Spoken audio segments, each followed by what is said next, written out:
Good morning, everyone. We are continuing here in the KITZUR HILCHOS SHABBOS, moving along in the 39 Melachas. Today is Melacha number 2, Meleches CHORESH, which is the Melacha of plowing. Nichla b'Meleches CHORESH kol tikkun shebasada. Included in the Melacha of CHORESH of plowing is anything that you do to be mesaken, to fix up a field.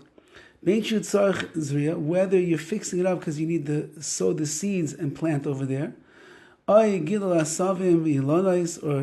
allows the grass to grow better, or the trees, or any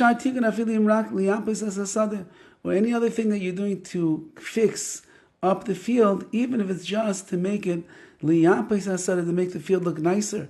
It's going to be more pleasant. So if you do things, that's all included in the laws of plowing. Gamal chafiras guma, so too. To dig a guma, like a ditch or a hole, b'chutz, outside. Oyal hashvas kavshushis, b'chutz, you want to level out the land outside. Oyevrim amaleches choresh, even that is part of choresh, of plowing. Aval b'bayis, but if you are making holes, ditches, or leveling out the ground on the inside, even ba'asiyas guma al meleches baina, over there, it's not choresh, it's not plowing, it's called bain, it's called building. Gam nichla b'zeh amezabel sadeyu, so too if the person fertilizes their fields, or there's a lot of stones in the fields and they remove the stones, so too in that case, you'll be chayav for choresh because that you're improving the field. Yesh men shehein told us there are those that are considered the malacha, the main body of the malacha, and there are those that are the offspring, the offshoots of that malacha, as we've spoken about so far. Now, says the KITZUR over here, the next idea is something called Horowitz.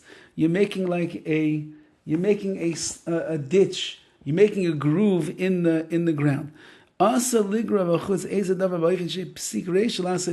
cannot drag anything on the ground outside that you know is for sure going to make a groove in the ground. However,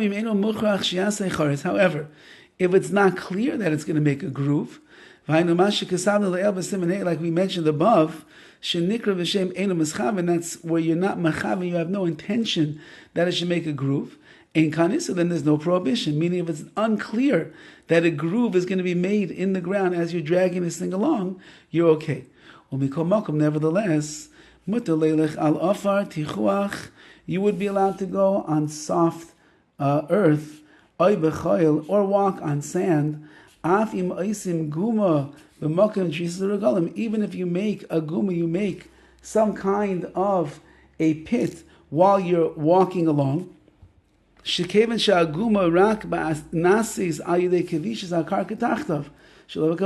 walking on sand. So now what happens when you walk on the sand? You make an indentation. But the only reason that you're making an indentation over there is because that's the way that you walk. You're not intending to make some kind of a hole or a groove or a pit over here. You're not trying to do that. Therefore, in that case, there's no isur choresh, there's no prohibition of plowing that you're doing. You can also go on earth, on dirt, with the little agala shel katanim, with a little carriage of children.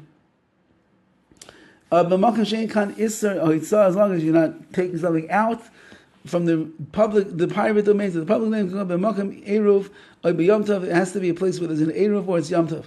Now,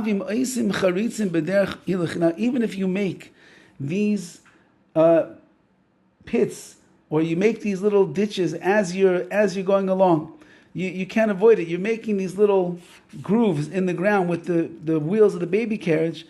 The only reason you're making the ditches is because when the ground is getting pushed down from the wheels. So that's not called making a ditch. But be careful with the baby carriage not to go to a place where grass is growing, lest you be concerned that you're going to end up ripping out the grass while you're going along.